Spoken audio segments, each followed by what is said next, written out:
할렐루야. 야고보서 말씀을 함께 나누도록 하겠습니다. 오늘 첫 번째 시간으로서 시험을 이기는 첫 번째 방법, 이런 제목으로 함께 말씀을 나누도록 하겠습니다. 야고보서는 우리가 잘 알다시피 그리스도인의 행함에 대해서 강조하는 성경으로 알려져 있습니다. 그리스도인이란 믿음을 가진 사람들입니다. 믿음을 가지고 있다면 실천으로 그 행함을 증명하라, 이것입니다. 믿음 있는 그리스도인들의 실천을 해야 한다는 그 실천의 시작은 어디일까요? 어디서부터 시작을 해야 되고 무엇을 실천해야 하는가? 믿음 있는 성도들의 실천은 어디로 향해야 하는가? 그것을 야고보가 가르치고 있습니다. 믿음이라는 것이 생기면 믿음이 생기기 전과 생긴 후에 우리의 삶에 어떤 변화가 있는가, 실천의 변화가 있는가, 행동의 변화가 있는가, 생각하는 것의 변화가 있는가. 또한 믿음이라는 것이 생기면 정말 변화할 수 있는 힘을 믿음이 주는가, 믿음은 그 에너지를 가지고 있는가. 정말 믿음이라는 것이 생기면, 그리고 그 믿음이 점점 내 안에서 강해지면 분명하게 삶을 달라지게 할 수 있는 능력이 있는가? 야고보는 그것을 가르치고 있습니다. 그리스도인들에게 믿음은 어떤 능력을 갖게 하는지, 그리스도인들에게 믿음을 주신다고 하는 것은 도대체 무엇을 의미하고 있는지 야고보는 그것을 가르쳐주고 있습니다. 우리가 이제 야고보서를 계속 공부하면서 믿음이란 무엇이며 믿음의 능력은 어떻게 실천으로 나타나는가에 대해서 함께 말씀을 나눌 예정입니다. 여러분, 그런데 오늘 제목처럼요, 야고보서를 시작하고 있는데 그 시작이 시험을 이기십시오, 이렇게 시작하고 있습니다. 믿음이 생기면 어떤 능력이 생길 것입니다. 믿음이 생기면 어떤 변화가 있을 것입니다. 이렇게 말하면서 시작하는 것이 아니라 그리스도인이 된다면, 그래서 믿음이 생긴다면 시험을 이기십시오, 그렇게 야고보서가 시작하고 있습니다. 야고보서 말씀을 시작하면서 두 가지만 먼저 개론적으로 말씀을 드리고자 합니다. 첫 번째는요, 야고보서의 저자가 누구인가? 그 저자는 예수님의 동생 야고보입니다. 성경에는 몇 명의 중요한 야고보들이 있는데요, 그 중에서 예수님의 동생 야고보가 이 야고보서를 썼다고 그렇게 알려져 있습니다. 여러분, 예수님의 동생 야고보는요, 뒤늦게 예수를 믿게 된 사람이고 뒤늦게 예수님을 따르던 사람입니다. 그런데 나중에 그는 예루살렘 교회를 이끄는 장로가 됩니다. 그리고 이 야고보는요, 아주 경건한 사람이고 아주 의로운 사람으로 알려져 있습니다. 사실 육체적인 형을 메시아로 믿는다고 하는 것, 육체적인 형님을 하나님의 아들로 믿는다고 하는 것은 쉬운 일이 아닙니다. 그분을 따라가고 그분을 섬기고 그분께 예배한다는 것은 쉬운 일이 아닙니다. 그래서 야고보는요, 뒤늦게 예수님을 믿게 됩니다. 그렇지만 확실한 성령 체험과 하나님의 인도하심을 경험하고 난 후에 육체적으로는 형님이었지만 그분을 하나님의 아들 메시아로 믿고 평생을 주님의 복음을 전하는 사명을 감당해 나아가고 있습니다. 야고보서를 보면서 우리가 두 번째로 먼저 알아야 될 것은요, 야고보서는 누구를 위해서 쓰여졌는가, 그것입니다. 1절에 보면은요, 이 야고보서는 흩어져 있는 이스라엘 사람들에게 보낸 편지이다, 그렇게 말하고 있습니다. 물론 유대인들에게만 전해지는 것이 아니라 유대인을 포함하고 있는 이 이스라엘 사람들 중에서 그 지역이 아니라 유럽 전역에 흩어져 있는 사람들에게 보낸 편지입니다. 그러면 왜 유대인들은 흩어져 있을까요? 유대인들이 흩어진 지는 아주 오래전의 일입니다. 오늘 이 본문이 쓰여진 날로부터 최소한 800년 이상 전에 북쪽 이스라엘이 멸망당했습니다. 멸망당하고 수많은 사람들이 포로로 유럽 전역으로 끌려갔습니다. 그리고 약 150년 후에 남쪽 유다도 멸망했습니다. 그리고 유다에 있는 많은 사람들도 포로로 끌려가고 거기서 살게 되었습니다. 나중에 그 지역은요 페르시아가 점령하게 되고 그 후에는 로마가 다스리게 됩니다. 그러면서 오래전에 끌려갔던 사람들은, 흩어진 사람들은 거기서 가정을 이루고 이방 문화를 경험하고 다른 나라 사람들과 결혼도 하면서 어떤 사람은 유대인의 풍습을 지니고 있지만 어떤 사람들은 유대인의 혈통이지만 그냥 이방 사람들처럼 우상도 섬기고 그렇게 살아가는 사람들도 굉장히 많이 있었습니다. 그런데 그들이요 마가의 다락방 사건 이후에 초대교회 사도들과 성령 체험한 사람들에 의해서 예수님에 대한 복음을 듣게 됩니다. 그 멀리 흩어져 있는 지역에 있는 사람에게도 복음 전도자가 찾아가게 되고 그들이 예수님을 전하게 됩니다. 그리고 그들은 초대교회 성도들이 됩니다. 유대인이지만 이방인이기도 하고 구약에 대한 말씀을 가지고 있었지만 동시에 이방 우상을 섬기기도 했던 사람들이 예수님을 받아들이고 예수님을 하나님의 아들로 믿지만 이방 지역에서 그대로 살아가고 있는 사람들에게 야고보가 오늘 야고보서를 편지로 전해주고 있습니다. 믿음을 가진 초대교회 성도들, 그렇지만 이방 나라에서 오랫동안 그렇게 문화적으로 살아가던 그들에게 바울이 믿음과 행함을 가르치면서 첫 번째 시작을 시험을 이기십시오 그렇게 시작하고 있습니다. 그 시험이라는 것이 무엇일까요? 그리고 시험을 어떻게 이길 수 있을까? 첫째로 그리스도인들은 시험을 피할 수 없습니다. 오늘 2절 말씀 보면은요 야고보는 이렇게 말합니다. 그리스도인들이 여러 가지 시험을 자주 당할 것입니다. 그렇게 말하고 있습니다. 그리스도인이 되면 그리스도인이 되기 전에 당하지 않던 여러 가지 시험을 당한다 이것입니다. 우리가 그리스도를 주라 고백하고 그리고 그분을 통해서 하늘의 소망을 갖게 되면 반드시 전에는 당하지 않았던 여러 가지 시험을 당하게 될 것입니다. 이렇게 야고보는 이야기합니다. 어떤 시험일까요? 두 가지의 시험이 있습니다. 첫 번째 시험은요, 명백하게 그리스도인이 되면 그리스도인이란 이름 때문에 사회와 국가로부터 당하는 핍박이 있고 환란이 있고 박해가 있습니다.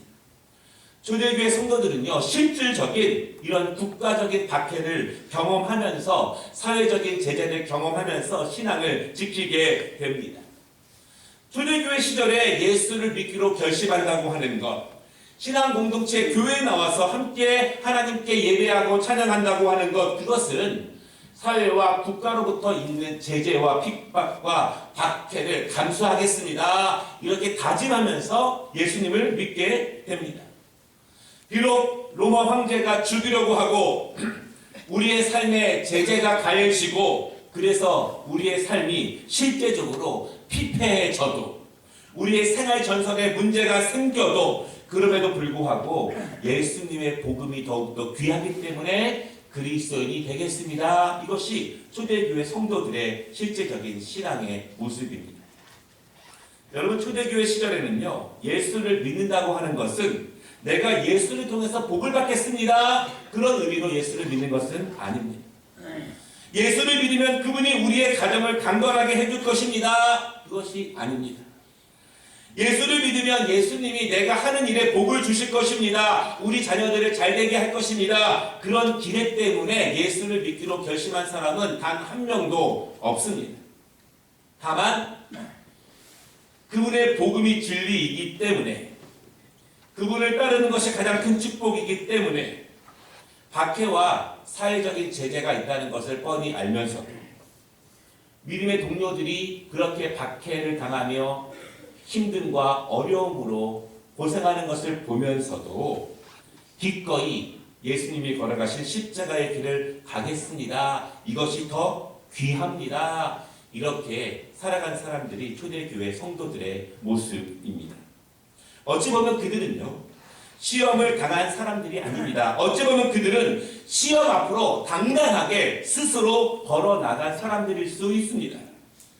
바울은 그래서 이런 초대교회 성도들의 신앙을 로마서에 이렇게 말합니다. 생각하건대 현재의 고난은 장차 우리에게 나타날 영광과 좋게 비교할 수 없도다. 장차 나타날 영광의 크기와 위대함을 믿기에 지금 당하고 있는 현재 고난을 넉넉히 이길 수 있다. 이렇게 고백하는 것입니다.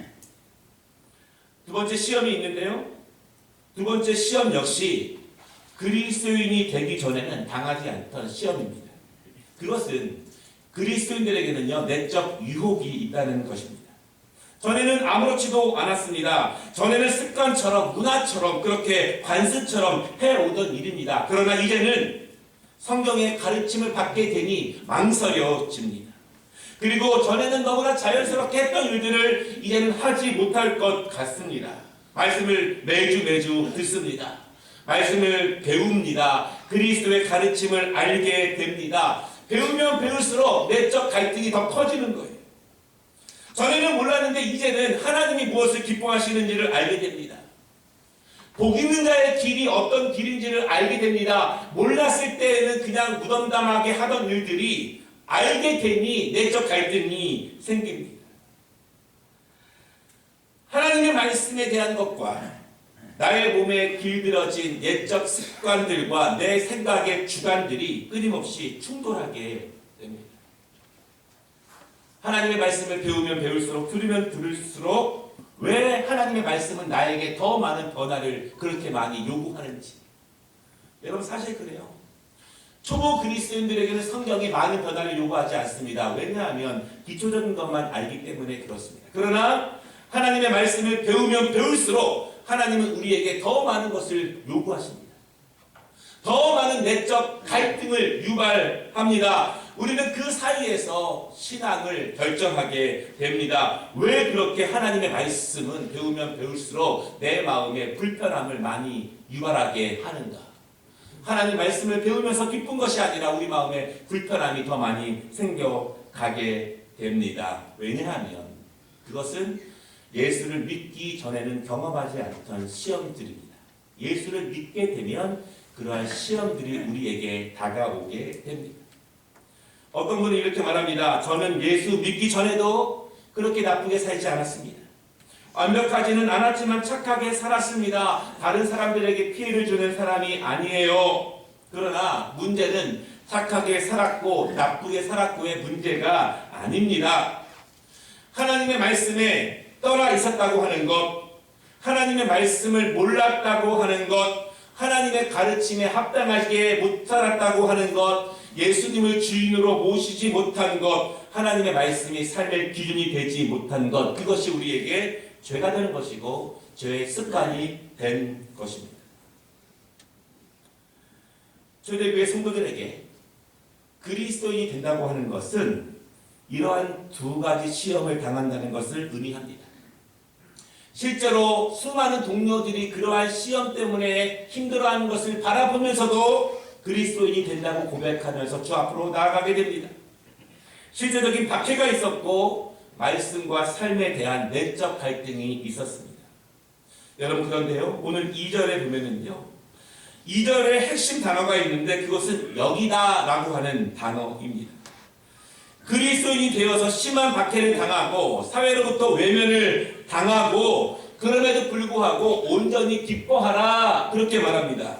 아니, 핍박을 당하고 있는데, 박해를 당하고 있는데 어떻게 온전하게 기뻐할 수 있습니까? 쉽지 않습니다. 여러분, 그런데 중요한 것은요, 이 말의 온전한 뜻은 이것입니다.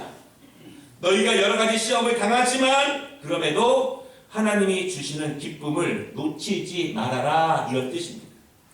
어려움이 있습니다. 고난이 있습니다. 그러나 이것보다 하나님이 주시는 기쁨이 더 크면 이길 수 있습니다. 어려움이 있고 시험이 있지만 이것보다 하나님으로부터 얻어지는 기쁨의 풍성함이 연약하면 우리는 시험을 당할 때마다, 내적 갈등이 있을 때마다 번번이 타협하고 번번이 무너지고 번번이 주저앉습니다. 그래서 야고보는 말합니다. 너희가 여러 가지 시험을 당할 것이다. 그럼에도 불구하고 하나님이 주시는 기쁨을 더 충만케 해서 너희가 그것을 포기하지 않도록 그렇게 여기라, 그렇게 말씀하고 있습니다. 여러분, 시험을 당하십니까? 여러분, 어려움들을 경험하십니까? 그럼에도 불구하고 그것보다 더 우월한, 더 위대한 하나님이 주시는 그 기쁨으로 이기시기를 주님의 이름으로 축원합니다. 여러분, 두 번째, 우리가 이렇게 여러 가지 시험을 당하는데요, 그 시험을 어떻게 이길 수 있는가? 시험을 늘 당합니다. 늘 시험이 우리 주위에 있습니다. 우리가 그리스도인으로 살아가는 한 시험이 스스로 알아서 없어지거나 물러가지 않습니다. 그렇게 기도하면 안 됩니다. 하나님, 내 앞에 시험을 다 없애주세요. 그렇게 기도하면 안 된다는 것입니다. 왜냐하면 우리의 안과 밖에는 늘 그리스도인으로 살아가는 한 시험이 존재하기 때문입니다. 우리는 그럼 그 시험을 어떻게 이길 수 있는가? 야고보는요, 이 시험을 이기는 방법으로 5절 말씀을 제시합니다. 야고보가 말하고 있는 시험을 이기는 힘, 반대로 시험을 이기지 못하고 늘 넘어지는 이유, 그것은 지혜에 있습니다. 지혜가 있느냐 없느냐의 차이가 시험을 이기느냐 이기지 못하느냐의 차이입니다. 왜 지혜가 필요할까요? 지혜는 필연적으로 어리석은 것과 관계가 있습니다. 지혜는 필연적으로 거짓과 관련이 있습니다. 남을 속이는 것과 관련이 있습니다. 진짜와 가짜를 가리는 것과 관련이 있습니다. 잠시는 진실해 보일 수 있습니다. 잠시는 진짜인 척 할 수 있습니다. 잠시는 즐거울 수 있습니다. 잠시는 편안할 수 있습니다. 외적인 것은 좋아 보일 수 있습니다. 겉모습은 화려하고 아름다운 척 할 수 있습니다. 그러나 그 사람의 내면은 다를 수 있습니다. 속사람은 다를 수 있습니다. 오랜 시간이 지나면 변할 수 있습니다. 지금은 이것이 제일이라고 믿지만, 지금은 이것이 가장 중요하고 즐겁다고 믿지만, 잠시만 시간이 지나면 내가 즐거워했던 그것이 가장 큰 후회의 대상이 될 수도 있습니다. 그것 때문에 내가 즐거워하지 못하고 성장하지 못하는 가장 큰 후회의 대상이 어제 내가 가장 즐거워했던 그것이 될 수도 있다는 그런 말씀입니다. 지혜는 그것을 분별하게 합니다. 거짓을 분별하게 하는 것이 지혜이고, 속임을 분별하게 하는 것이 지혜이고, 내적인 것과 외적인 것을 분별하게 하는 것이 지혜이고, 잠깐인 것과 영원한 것을 분별하게 하는 것이 지혜입니다. 여러분, 그 지혜가 결핍되면 오늘 16절 말씀에 보면은요, 속게 된다, 그렇게 말합니다. 지혜가 결핍되면 우리는 현재의 것에 만족하게 합니다. 지혜가 결핍되면 잠깐인 것에 만족하게 합니다. 사탄은 끊임없이 우리에게 그렇게 말하며 우리를 속이려고 합니다. 그 속이려고 하는 것으로부터 분별하기 위해서는 우리에게 지혜가 필요하다, 그렇게 말하고 있습니다. 왜 지혜가 필요할까요? 여러분, 지혜가 있으면 인내할 수 있습니다. 인내는 시험을 이기는 가장 중요한 무기가 됩니다. 그러나 문제는요, 얼마나 인내할 수 있을까에 대한 문제입니다. 누구나 잠깐은 참을 수 있어요. 누구나 약한 강도의 시험은 견딜 수 있습니다. 그러나 강한 강도의 시험에도, 정말 아주 센 사회적 박해와 내적 갈등에도 이길 수 있는가, 이것은 다른 문제입니다. 지혜는요, 진실을 찾을 수 있는 힘을 줍니다. 지혜는 영원한 것을 향하게 하는 힘을 줍니다. 지혜는 내적인 강건함을 추구하는 힘을 줍니다. 지혜는 진정한 행복이 무엇인지를 알아보고 그것으로 인해서 나아갈 수 있는 힘을 줍니다. 지혜는 지금 고난을 당하지만 그것을 넘어 축복을 바라보게 하는 은혜와 에너지를 지혜는 줍니다. 여러분, 그래서 지혜가 있으면 깊은 인내를 할 수 있습니다. 지혜가 있으면 넓은 인내를 할 수 있고, 지혜가 있으면 높은 인내를 할 수 있습니다. 지혜가 부족하면 잠깐의 불편함도 참지 못합니다. 지혜가 부족하면 잠깐의 집중도 어려워집니다. 분주해지고 산만해집니다. 그러나 지혜가 있으면 인내할 수 있습니다. 지혜가 있으면 인내할 수 있습니다. 인내란 산을 올라가는 것과 같습니다. 그 산이 너무 험합니다. 그 산에는 골짜기가 많고 높은 계단도 많고 깊은 계곡도 있습니다. 그러나 그 산을 올라가는 이유는 그 산 위에 하나님의 아름다운 나라가 있다는 믿음, 그 믿음을 갖게 하는 지혜가 있기 때문에 그 험난한 산을 올라가는 힘을 줍니다. 인내란 깜깜하고 깊은 동굴을 걸어가는 것과 같습니다. 보이지 않아서 두렵지만 좁은 틈을 비집고 들어가야 하고 힘들게 기어도 가야 하지만 그 동굴 끝에는 찬란하게 빛나는 아름다운 하나님의 낙원이 있다는 것을 믿는 지혜가 있기 때문에 그 동굴을 지나갈 수 있습니다. 여러분, 인내는 그 끝이 무엇인지 아는 지혜가 없을 때 그 인내는 사라지게 됩니다. 그 끝에 무엇이 있는지를 모르는 지혜가 있으면 넘어지게 됩니다. 인내는 시험을 잘 통과하면, 잘 견디면 받을 상급이 무엇인지 아는 지혜가 있을 때 깊게 인내하게 됩니다. 티내지 않고 신사적으로 아름답게 풍미 있는 인내를 할 수 있게 합니다. 야고보는요, 친절하게도 그 지혜가 부족한 초대교회 성도들에게 지혜를 얻는 방법을 권면합니다. 그것은 기도입니다. 5절에서 말합니다. 너희 중에 누구든지 그 지혜가 부족하거든 모든 사람에게 후히 주시고 꾸짖지 아니하시는 하나님께 구하라. 그리하면 주시리라. 하나님은 우리가 그 지혜를 구하면 주시는 분입니다. 우리는 내가 높아지기 위해서, 좋은 대학 가기 위해서 지혜를 구하는 것이 아닙니다. 하나님, 나에게 이 삶 가운데, 신앙 가운데 내적으로 외적으로 주어지는 시험들 가운데에서 내가 그리스도인으로서 예수의 제자로 살아가기를 원합니다. 그럼에도 우리 앞에 수없이 많은 시험들이 있습니다. 그 시험을 이길 수 있는 지혜를 주시옵소서. 이렇게 구할 때 하나님이 우리에게 그 지혜를 후히 주시고 넉넉하게 주신다는 사실을 여러분 믿으시기를 바랍니다. 우리가 그리스도인으로 살아가기 위해서는요, 정말 기도하고 나아가야, 기도해야 인내할 수 있고, 그 기도 가운데 하나님께서 인내를 이길 수 있는 지혜를 주신다는 것을 여러분 믿으시기를 바랍니다. 여러분, 이 말은요 너무나 합당합니다. 어떤 분들은 환난을 당할 때, 시험을 당할 때, 괴로울 때 기도의 자리로 나옵니다. 때로는 소리쳐 부르짖기도 하지만 그 힘도 없을 때 흐느껴 울며 그가 당하고 있는 그 상황과 어려움과 환난을 하나님께 맡기며 기도로 나아가는 사람들이 있습니다. 그들은 성공합니다. 왜냐하면 기도해야 하나님이 지혜를 주시고, 기도해야 인내를 주시고, 그때 그 힘을 가지고 우리가 시험을 이길 수 있기 때문에 그렇습니다. 그러나 시험을 당합니다. 어렵습니다. 환난을 당합니다. 굉장히 괴롭습니다. 그런데 기도하지 못하면, 지혜를 얻지 못하면, 인내하지 못하면 내 안과 밖으로 당하는 시험에 우리는 번번이 넘어질 수밖에 없습니다. 바라는 여러분, 우리나라에 전 세계 교회 다니는 사람이 적어서 문제이겠습니까? 정말 능력 있는 그리스도인이 적은 것이 문제가 아니겠습니까?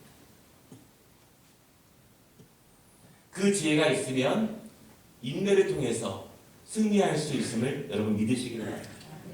내적인 시험과 외적인 시험이 닥칠 때마다 주 앞에 기도하시고 기도의 자리에서 하나님이 주시는 지혜를 얻으시기를 주님의 이름으로 축복합니다.